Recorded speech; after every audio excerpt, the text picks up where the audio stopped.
সবাই নিশ্চয়ই চিনতে পেরেছেন এই ফলটা, এটাকে বলে বিলম্ব টক। আমি আজকে বিলম্ব টক রান্না করব। পেঁয়াজ আর কাঁচামরিচ তেলে ভেজে নিয়েছি সুন্দর করে। তারপরে এতে আমি একটু দিব হলুদের গুঁড়া, মরিচের গুঁড়া,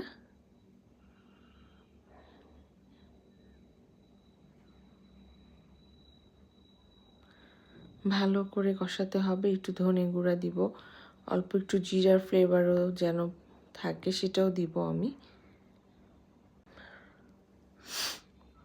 তারপর ভালো করে নেড়ে চেড়ে এটাকে মিশিয়ে নিতে হবে। মশলাটা একটু সুন্দর করে কষাতে হবে অল্প আঁচে। খেয়াল রাখতে হবে যেন পুড়ে না যায়, পুড়ে গেলে কিন্তু তিতা লাগে। এতে আমি অ্যাড করে দেব দেশি টমেটো।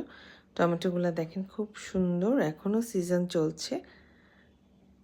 আমার তো টমেটো খুব ফেভারিট। টমেটো একটু সাওয়ার খেতে, টমেটোর ঝোল খেয়ে থাকি আমরা আলু দিয়ে।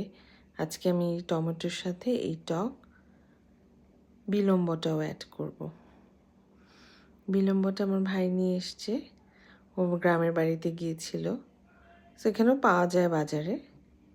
সাথে আলু দিলাম,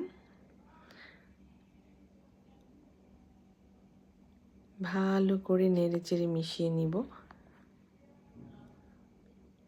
কি সুন্দর কালার, সবুজ, লাল, হলুদ। পরিমাণ মতো লবণ দিয়ে দিতে হবে। এতে দিয়ে দিব আমি ট্যাংরা মাছ। ট্যাংরা মাছ কিন্তু খুবই মজা খেতে, আর ঝোলের সাথে তো অনেক দারুণ। ট্যাংরা মাছের ঝোল সবসময় ভালো লাগে খেতে। সো ট্যাংরা মাছের দিয়ে আমি আর একটু ভালো করে নেড়ে চেড়ে কষিয়ে নিব, কিছুক্ষণ ঢেকে, কিছুক্ষণ ঢাকনা ছাড়া।